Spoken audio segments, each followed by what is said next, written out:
पुण्यात गुन्हेगारीने डोकेवर काढले आहे।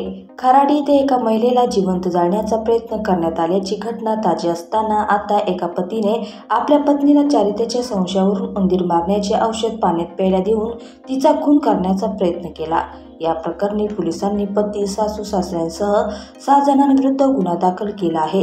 या प्रकरणी पतीला लोणीकर पोलिसांनी अटक केली। हनुमंत अंकुश गिरी असं अटक केलेल्या पतीचे नाव आहे। या प्रकरणी सासू सरस्वती, सासरे अंकुश, दीर आदित्य तिघे राहणार सुलताननगर जिल्हा बीड, नणंद सुजाता प्रल्हाद भारती शिवाजी भारती राहणार वडवणे जिल्हा बीड यांच्या विरुद्ध गुन्हा दाखल करण्यात आला आहे। याबाबत साक्षी हनुमंत गिरी वय 23 राहणार केसनंद नगर रस्ता यांनी लोणीकर पोलीस ठाण्यात फिर्याद दिली आहे। साक्षी आणि हनुमंत यांचं 5 वर्षापूर्वी लग्न झालं होतं। लग्नानंतर पती, सासू सासरे आणि नातेवाईकांनी तिला त्रास देण्यास सुरुवात केली।